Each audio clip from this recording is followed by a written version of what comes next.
Special good evening to you, our viewers here in Guyana and around the world. I am Nirmala Ramsiwa for the Monday, June 26, 2023 edition of the Globespan 24/7 News. These are the headlines of the top stories we are following today. Kano ranks accused of stealing diamonds from Suriname's national. 19-year-old loses life after crashing into light pole.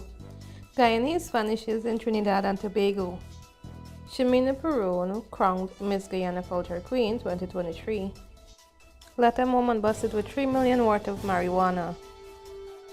In the region, life for residents of the oil spill affected community of Katwaru Trace in Penal has returned to normal.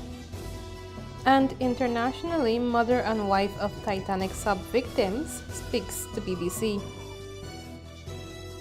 And now for the news. The Guyana Police Force is currently searching for an alleged buyer of stolen diamonds who purchased same from a Customs Anti-Narcotic Unit canoe rank, after they were stolen from a Surinamese who was initially detained by two canoe ranks for an illegal firearm. Police said that the canoe ranks allegedly stole several pieces of diamonds from the Surinamese national while he was detained. The two ranks who have since been identified as Anik Hassana and Jameen Goddard are the two canoe ranks who were both arrested after being accused of committing the crime. According to police, two diamonds photographed were swallowed by Goddard, who was taken to the hospital where he excreted them, while the other suspect admitted that he sold his loot to another individual. They both are in custody as police are currently searching for the said individual as the probe is ongoing.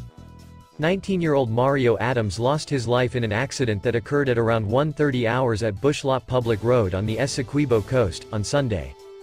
According to reports, the young man who is the owner of the car was driving the car at the time when the accident occurred. Inquiries disclosed that Adams was driving at a fast rate of speed along the Bushlot Public Road, on the Essequibo coast, while there were three occupants in the vehicle when he lost control of the car and slammed into a utility pole. After the accident, public-spirited citizens pulled out Adams and the occupants of the vehicle, and the vehicle burst into flames a few moments later. Adams died, while two of the three occupants who were in the car were admitted to the hospital, while the third occupant reportedly ran away. An investigation is ongoing. The authorities in Trinidad and Tobago are searching for Guyanese accountant Reagan Reese, who was last seen on Thursday afternoon after a trip to the barber shop. Reese, 45, lives in the Bon Air community in Aruca. A friend of Reese noted that the man was home all day on Thursday until around 1:45 p.m. when he left for a barber shop, which is close to where he resides. Family and friends reached out to the Hunters Search and Rescue Team to undertake search efforts. The police were also notified. Reports are that the man's car was spotted over the weekend, and the police were notified. When the police checked the area, the car disappeared. On Saturday evening, a member of the public notified Reese's family that his car, a Hyundai Tucson bearing registration PEC 735, was spotted over the weekend in an area called the Bamboo. People unknown were attempting to sell the man's car there, a family friend related. The police were notified, but the car had disappeared by the time they arrived. The search continues for the missing man. 20-year-old Shamina Perrone was on Saturday evening crowned Miss Guyana Culture Queen 2023. Perrone was among 9 young women vying for the coveted crown. The delegates stunned the National Cultural Center stage with their talent pieces and mesmerizing outfits. In the end, Perrone was crowned queen and also walked away with other special prizes, including Best in National Dress and Best in Evening Wear. She will be representing Guyana on the regional stage Miss Caribbean Culture Queen on August 7th, in St. Kitts and Nevis. The first runner-up of the Miss Guyana Culture Queen pageant 2023 went to Jasmine Asana, second runner-up Denica Henry, and third runner-up Carrie Duncan.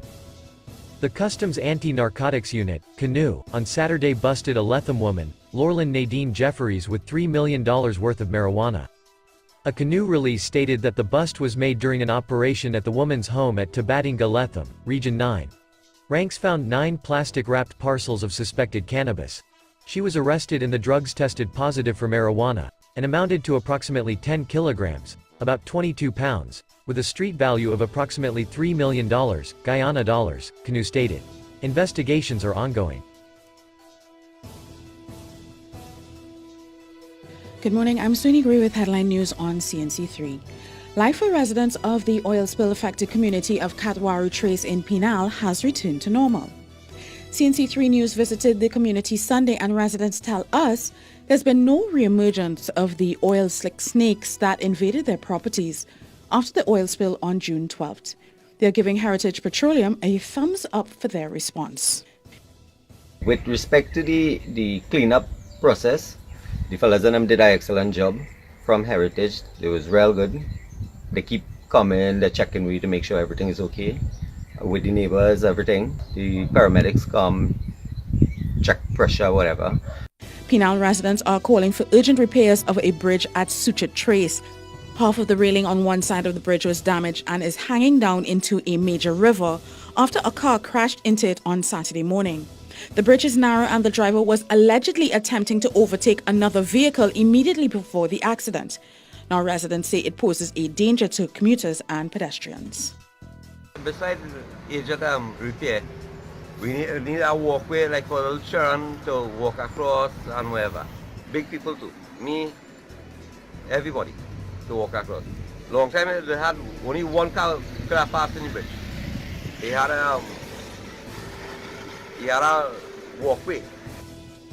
Due to the narrow width of the bridge, residents are asking the authorities to only allow for one-way flow of traffic at this time. They say they have witnessed many accidents. Others claim that they have also narrowly escaped injury. Those were your 7 a.m. news headlines. Be sure to join us for a look at the day's biggest developments in our midday news right here on CNC3.